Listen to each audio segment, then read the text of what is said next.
got to tell your virginity story. Oh, I'll make it quick. It's crazy. I heard Just you like are. it. Yeah, exactly. Go ahead. There we go. Comedy. It was the New Year's Eve of the millennium change. So it was the Y2K buzz in the air. So everything was a little kooky. This is 1999. Me and my friends, as you do, we go down to Bourbon, and there's a woman on the balcony just flashing everybody. You know, a hot older lady, kind of looked like Jennifer Aniston after a fist fight. You know, she'd seen a few winters, and she's like, this is pre-internet porn. So it was like, you see tits, you watch.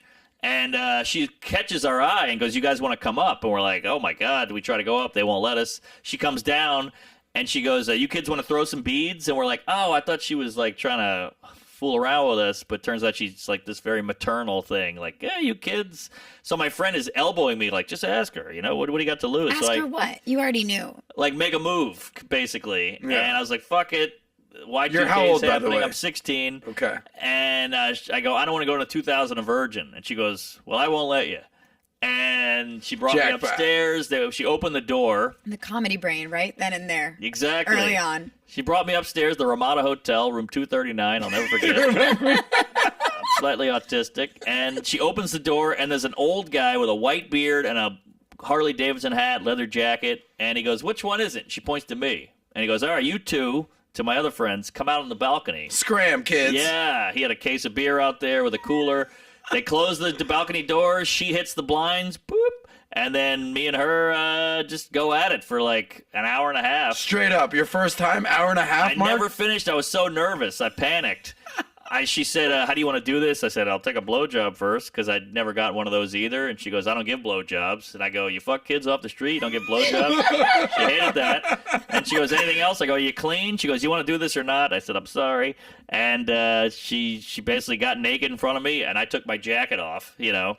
And I was so nervous about my junk that I just put the dick through the boxer hole because I didn't want to see my balls because I was so uncomfortable. What? I don't know. It was too vulnerable. And, we went to town. Are you guys still in touch? No, she's got to be dead. She's in a river somewhere, I'm sure. But, yeah, I think that was their kink. Like, they were a husband and wife. Or she was a prostitute and she didn't charge me. But she kept being like, well, where do you live? Well, we should do this again. And I was like, I don't want you knocking on my door. But your friends, what kind of keep in touch. conversation did they have outside? So they got hammered, and then he opened the doors. They fell in. They're like, we got sloppy seconds. And then I was like, we're getting out of here. I felt like a wave of shame when it all ended. It was a lot to take in. Also, I guess I'm a survivor because she was older and I was 16, but I don't give a shit.